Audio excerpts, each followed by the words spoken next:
बाद आप प्रोग्रामिंग में इंडेंटेशन की इंपॉर्टेंस समझ पाएंगे, वेरियस HTML टैग्स का रोल समझ पाएंगे और अपने ब्राउजर पर लोकली क्रिएटेड HTML को ओपन करना सीख जाएंगे।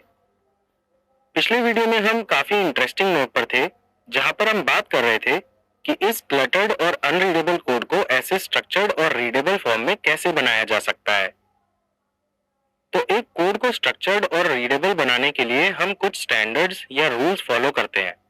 दैट इज कि पेरेंट एलिमेंट जहां से स्टार्ट हुआ है, चाइल्ड एलिमेंट उसके 4 स्पेसेस बाद से स्टार्ट होना चाहिए।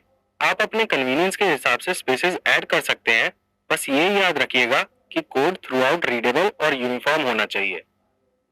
जनरली 4 स्पेसेस ऐड करना वेब डेवलपर्स में एक वाइडली अडॉप्टेड प्रैक्टिस है। इन स्पेसेस को लीडिंग स्पेसेस कहते हैं।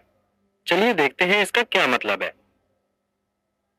तो हमारे सैंपल HTML कोड में पहला एलिमेंट है डॉग टाइप HTML, जिसे हम कुछ देर में डिस्कस करेंगे।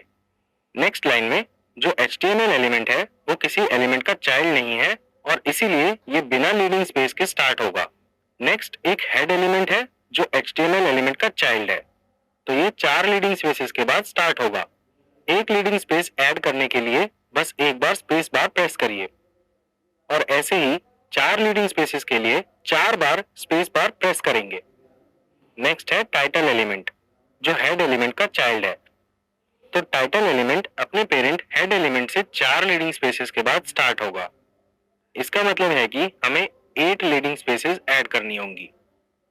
हेड क्लोजिंग टैग को भी हम ओपनिंग हेड टैग की तरह 4 लीडिंग स्पेसेस ऐड करके लिखेंगे और सेम अप्रोच से हम क्लोजिंग बॉडी और HTML टैग्स भी लिखेंगे। इंडेंटेशन एक बहुत ही बेसिक पर इंपॉर्टेंट चीज है जो बिगिनर लेवल कोडर को अच्छे कोडर से सेपरेट करती है। ये प्रिंसिपल सिर्फ वेब डेवलपमेंट में ही नहीं बल्कि सारी प्रोग्रामिंग लैंग्वेजेस में फॉलो किया जाता है।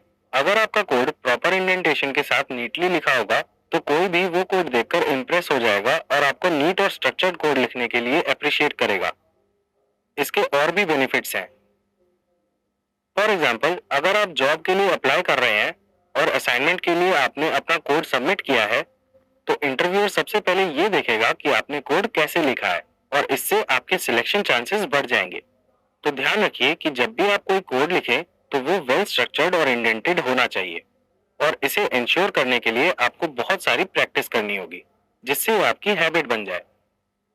चलिए अब वापस अपने HTML कोड पे आते हैं और देखते हैं कि इसमें कौन कौन से टैग्स, एलिमेंट्स और एट्रीब्यूट्स यूज हुए हैं। पहले है डॉग टाइप, जो ना तो टैग होता है और ना ही एलिमेंट होता है। ये ब्राउजर को बताता है कि ये एक HTML कोड है और ये अकॉर्डिंगली रेंडर किया जाएगा। ये हमेशा कोड की पहली लाइन होगी। इसके बाद है HTML। HTML इस पूरे कोड का रूट एलिमेंट है। सारे एलिमेंट्स इस रूट एलिमेंट HTML के अंदर ही प्रेजेंट होंगे। आप नोट करिए कि HTML एलिमेंट के सिर्फ 2 डायरेक्ट चिल्ड्रन हैं, हेड एलिमेंट और बॉडी एलिमेंट। हेड एलिमेंट में मेन वेब पेज से रिलेटेड बस कुछ एडिशनल इंफॉर्मेशन होती है जो डायरेक्टली वेब पेज का पार्ट नहीं होती है। फॉर एग्जाम्पल टाइटल एलिमेंट, जिसमें वेब पेज का पेज टाइटल होता है। ये पेज टाइटल ब्राउजर के टॉप पर डिस्प्ले होता है। आप इस हेड एलिमेंट को वेब पेज के हेडर से कंफ्यूज मत करिएगा। मोस्टली बिगिनर्स यही मिस्टेक करते हैं। इसके बाद बॉडी एलिमेंट है, जिसमें बाकी के सारे एलिमेंट्स होते हैं जो वेब पेज पर दिखते हैं। फॉर एग्जाम्पल H1 टैग को यूज करके हम हेडिंग ऐड करते हैं, P टैग पैराग्राफ ऐड करने के लिए यूज होता है, HR tag horizontal line add करने के लिए यूज होता है जो एक सेल्फ क्लोजिंग टैग है। A टैग को यूज करके हम क्लिकेबल लिंक ऐड करते हैं जो यूजर को दूसरे पेज पर ले जाती है। ओपनिंग और क्लोजिंग टैग्स के बीच का कंटेंट पार्ट पेज पे विजिबल होता है, जैसे क्लिक हेयर।